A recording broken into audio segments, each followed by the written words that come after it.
scream, heavy in the streets. We gon' get it, we gon' get it, we gon' get it. We gon' get it, we gon' get it. Get it in blood. Get it in blood.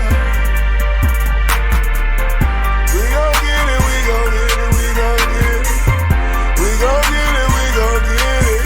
Get it in blood. Get it in blood.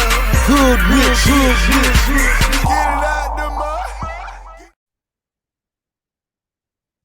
Good evening, everyone, and welcome to Saints and Appetizers podcast.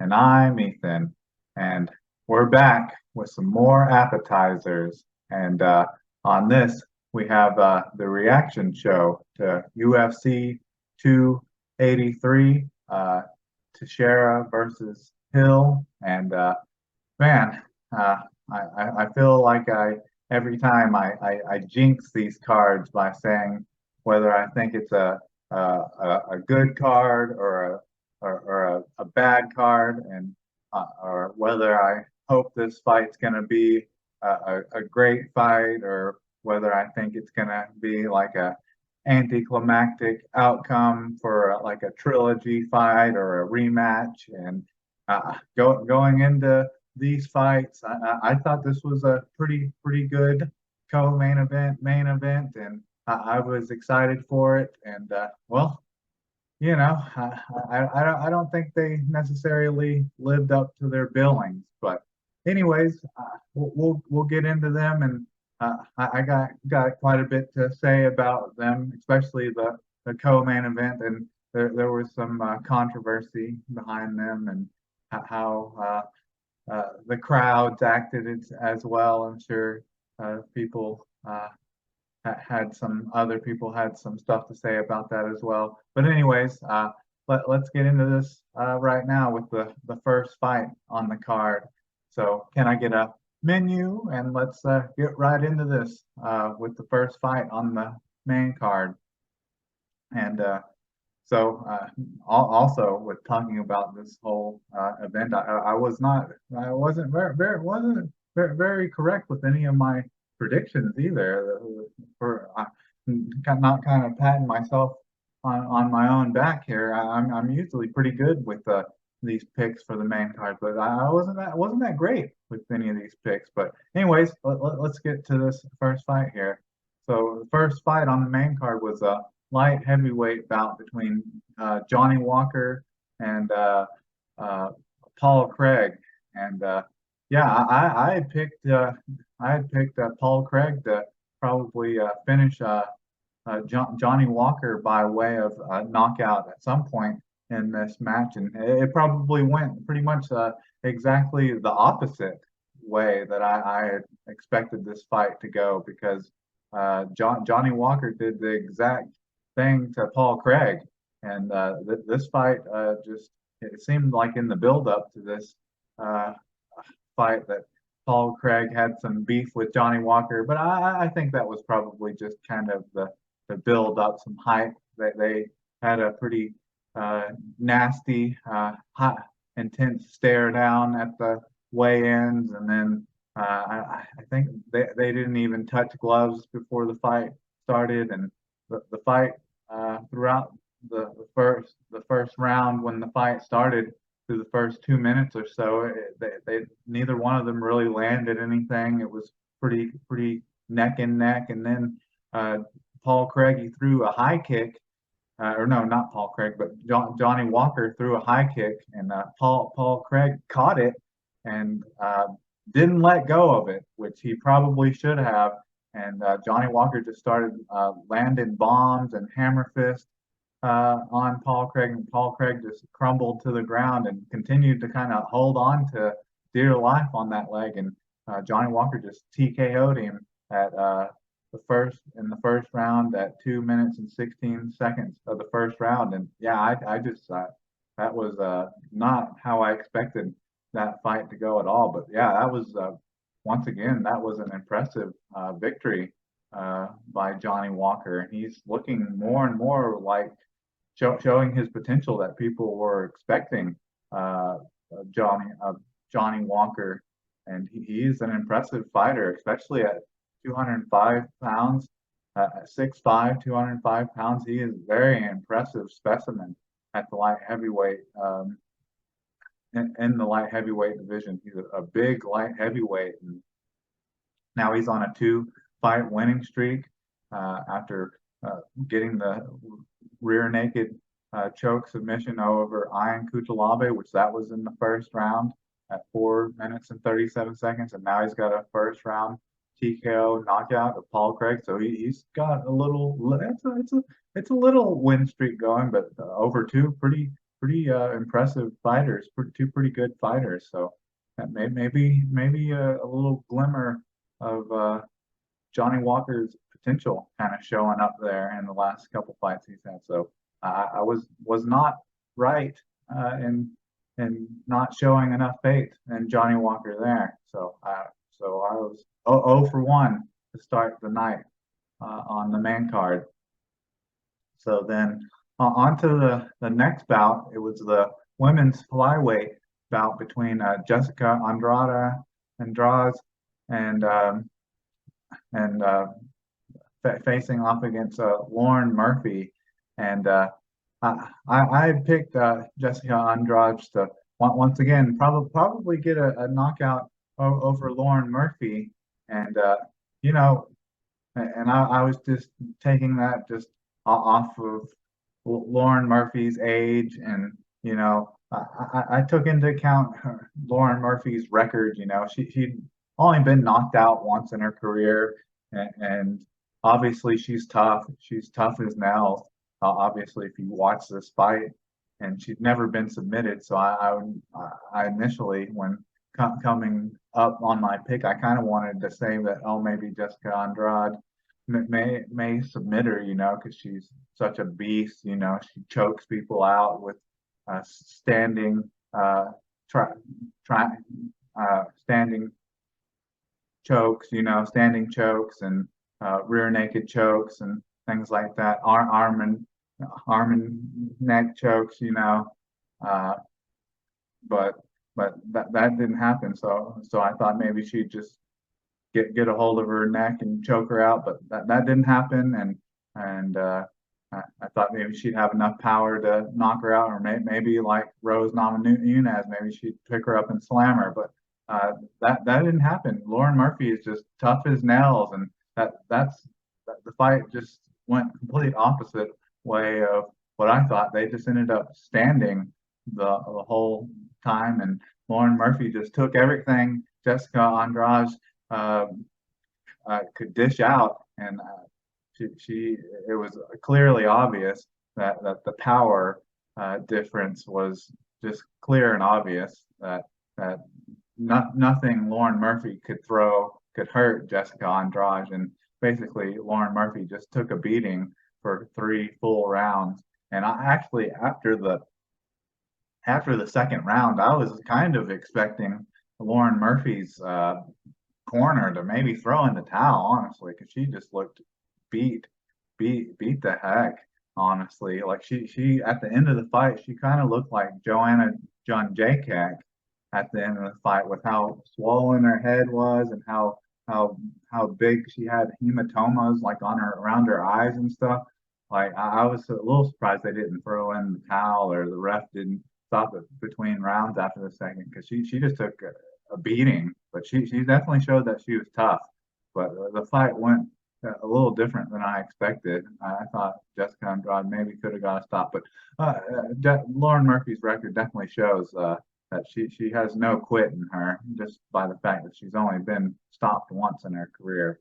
So that was just coming into that fight. I mentioned that I thought it was a complete mismatch, because of Jessica Andrade. The only women that she's ever lost to are world champions, women that have held the belt at one point in time. So, and Lauren Murphy, just with her age, she's on the back end of her career. But yeah, so I picked the who would win the fight, but not in the fashion. So on to the third fight, and this was the only fight that I predicted would happen, and I picked the winner and I picked how it would happen. And once again, just like in the Jessica Andrade Lauren Murphy fight, this was two fights in a row where I just didn't really understand the matchups and why these fights would be on the main card. Like I guess I understood why they would be on the main card because they had one marquee fighter in the fight. Jessica Andrade, she's a main card, she's a blue chip fighter, she's a marquee fighter. Then Gilbert Burns is a main card, marquee fighter, blue chip fighter. But Lauren Murphy is not. Neil Magny is not. But anyways, so the third fight on the main card is a welterweight bout between Gilbert Burns and Neil Magny. And just Gilbert Burns just completely dominated Neil Magny in the stand up. And then there was just a little bit of stand up, not much stand up, but throughout this fight to start the fight. But then, and like I said, Gilbert Burns dominated a little bit of stand up in this match. And then after just a few minutes of stand up, which Gilbert Burns dominated, Gilbert Burns then decided to take Neil Magny to the ground and just without much defense or resistance, Gilbert Burns got Neil Magny in an arm triangle choke and submitted him at 1 minute and four in the first round with four at the 4:15 mark of the first round. So that was just out of all the fights on the main card, that was just complete and total dominance. Like Neil Magny just got completely outclassed. Like that, Gilbert Burns just showed that he's on another level. Like Neil Magny's here, and Gilbert Burns is like here. It's not even a question. Like I'm like that was easy money if you were to bet, but I imagine the betting lines were somewhere in the thousands, but probably the plus 1,000s or something, minus 1,000, somewhere like that. So it'd have been hard you'd have had to put up a lot of money just to get $100 back, I would imagine. So that was the only fight on this card that I bet. I picked the right fighter and how it would happen because I definitely predicted that Neil Magny would probably lose by submission. And then on to the co-main event, the one that I'm feeling still frustrated by this fight. I'm frustrated. I'm frustrated by this fight just because I talked about how this was the fourth fight in this trilogy, quadrilogy, whatever you want to call it. And I just, out of anything, like I said, I am a Davison Figueroa fighter. I guess he talked after losing this fight that the weight cut was hard for him. And after this was his last fight at flyweight 125. So he's going to move up now, which probably good if you look at Davison Figueroa when fighting at this weight. He's just completely cut. I imagine he has like zero body fat on him when he fights at 125. So probably a good decision to move up. But I just even if Davison Figueroa lost this fight, I just didn't want it to happen in this fashion. So it's weird that this is after this fight, this is like the first time I'd been bothered by something in the sports world where it left me feeling like uneasy and just annoyed after this. Since probably when the Saints lost the second time to the Buccaneers this season in the 2022 season when they lost, basically knocking them out of the playoffs last year, the 2022 season, which that usually never happens when it comes to UFC, MMA, boxing, anything like that. The only time that usually happens is is Saints football, usually New Orleans Saints football. So it's weird. I think it's just because it was such a monumental thing for a fourth-time title fight, and being a Davison Figueroa fan. But anyways, getting into the flyweight title unification bout between interim champ Brandon Moreno versus the champion Davison Figueroa. The first round started out, and it was pretty even throughout, with the stand up between Brandon Moreno and Davison Figueroa through the most part, and then kind of towards the very end of the first round, it went to the ground, and Davison Figueroa got like a heel hook knee bar. It looked like, I think it was more of like a ankle or foot lock, and it looked like there for a second that he had it pretty good there for a second. It looked like he honestly had it, and then they kind of got untangled, and at the very kind of end of the round, I don't know, it looked kind of like there was some kind of controversy where on the ground, Davison Figueroa kind of did kind of like an axe kick or something.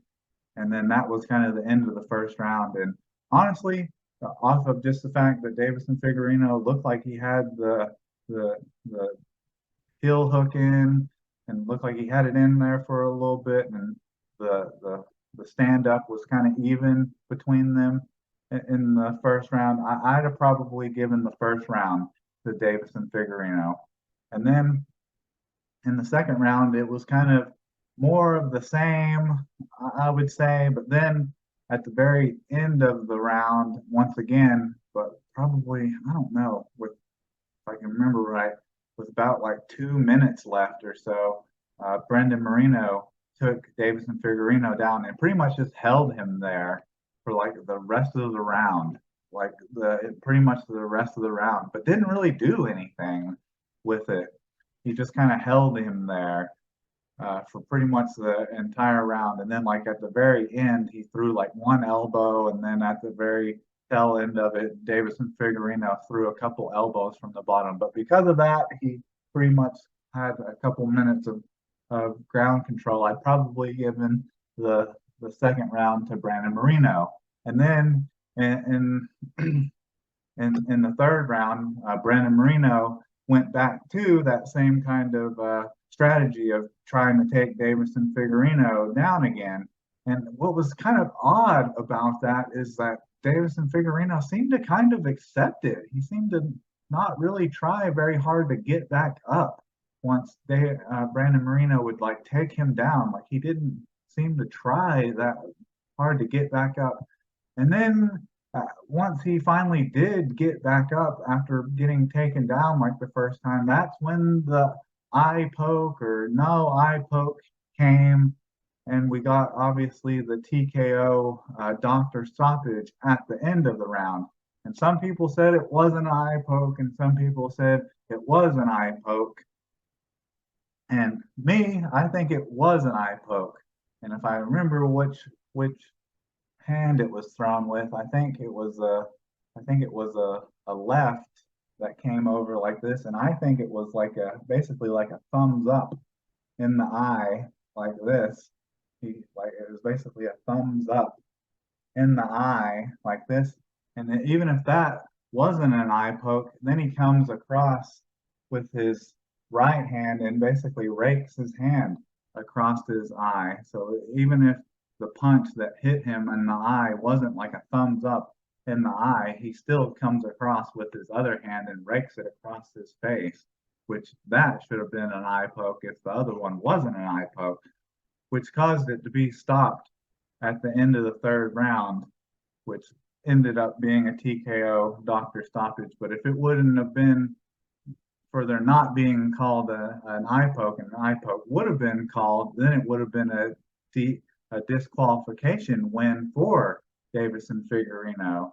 But if the fight would have continued, I still think it probably would have been 2-1 for Brandon Moreno. I think he probably would have ended up winning the third round. I'll still give the third round to Brandon Moreno. I think he would have won that round regardless. I still think he won that round because he won a little bit of stand up that was in the third round, and then he pretty much held Davison Figueroa down for the majority of the third round, and there was when he was getting him down there was more ground and pound as well. He had him in the crucifix for a little while, and he was moving from positions and landing some ground and pound more than he was when he got him down the first time in the second round. So he was winning the fight even before it got stopped due to what I do believe was an eye poke, whether you want to say it was due to the punch or when he actually raked him across the face simultaneously. But anyways, if nothing else, I'm just disappointed that it can't ended after the trilogy that was amazing, and then it just ends so anticlimactic in the fourth fight. But it is what it is.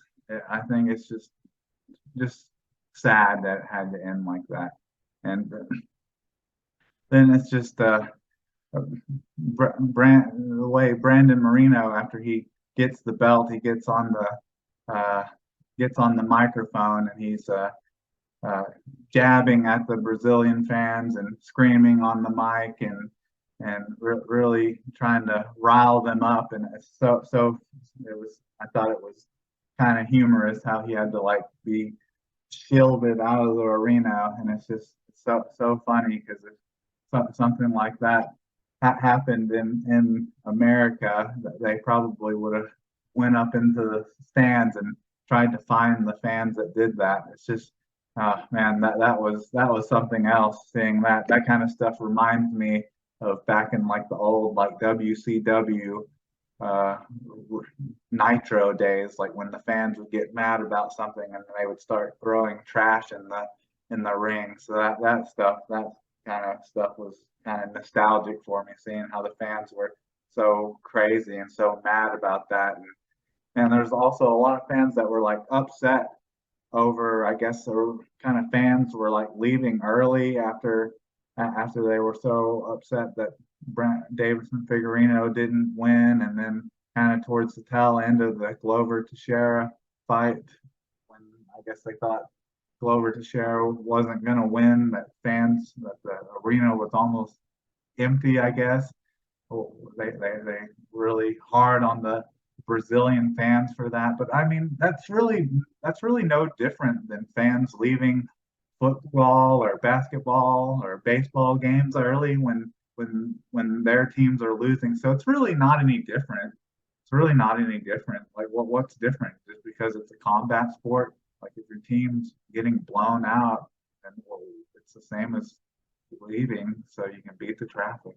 I think people are a little too hard on Brazilian fans, even though probably getting a little too upset over David Figueroa losing and Brandon Moreno winning and throwing garbage and trash and beer at him. Maybe that's a little too overacting a little bit, but and maybe I'm letting them off a little bit too easy because I'm a Davison Figueroa fan. But anyways, on to the main event, the light heavyweight vacant championship bout between Jamal Hill versus Glover Teixeira, and this bout, this was a heck of a bout.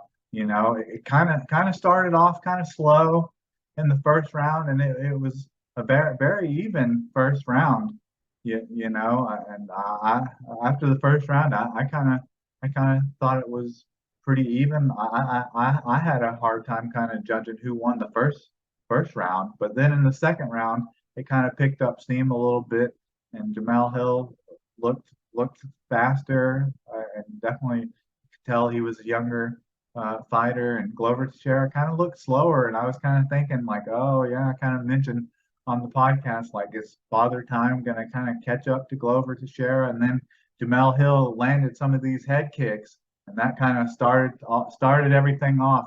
So this starting to be like a wild fight, and he hit a couple of those head kicks, and Glover Teixeira started weeble wobbling, and yeah, that started off a wild fight. But Glover Teixeira handled everything Jamel Hill hit him with.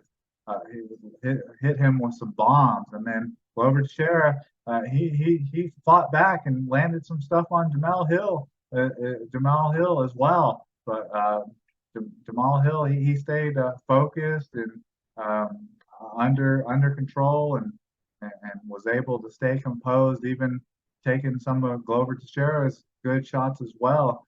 That's pretty much what it was. It was a little bit of back and forth throughout, but you could definitely see. I think Glover Teixeira it aged him. It took something out of him after that Yuri Prohaska fight. I think that took something out of him. He looked different than what he had in his previous fight since that Yuri Prohaska fight. Like he definitely didn't look the same.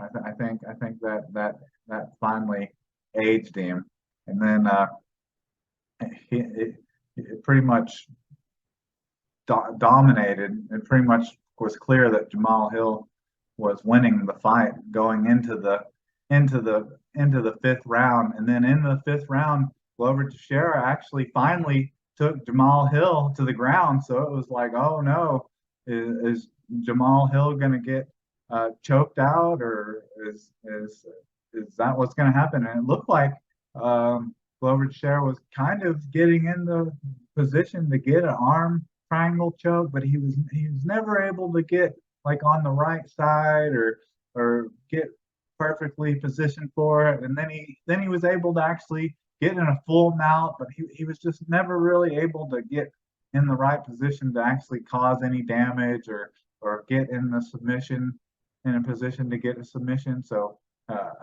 Jamal Hill was able to ride it out and win. But then when the judges were finally announced for Jamal Hill to end up winning this by unanimous decision and becoming the new light heavyweight champion, I was a little surprised that he won every round. It was all the judges judged it 50-44. I was a little surprised by that. I was surprised that Jamal Hill didn't lose one of these rounds. I'm surprised he won every single round. That's the only thing that really surprised me about that fight. And that ended up being the fight of the night, which I agreed with that. I guess I can't say that I watched any of the undercard fights, none of the preliminary or any of the early prelim cards either. But out of the cards that were on the main card pay-per-view, that was definitely the best fight. So hands down, that's what earned the fight of the night for me. But overall, that was definitely the best fight. But man, I just think besides that fight, I think most of these fights were kind of disappointing. The Johnny Walker Paul Craig fight, that was more of a surprise, but all the other fights, I kind of expected the fight between Jessica Andrade and Lauren Murphy to be a blowout. Same with the Gilbert Burns and Neil Magny fight, and then I just was kind of expecting. I just wanted more from the Brandon Moreno, Davison Figueiredo fight, and it just ended up being anticlimactic. But for my picks, I ended up just for win losses, I ended up going went 2 for 3. So not my best night for pay-per-views. Only picked 2 correctly and lost the other 3, and only got 1 absolutely right, picking the way it happened and who the winner was. But other than that, I think that's all I have for you. So Can I get a check, please?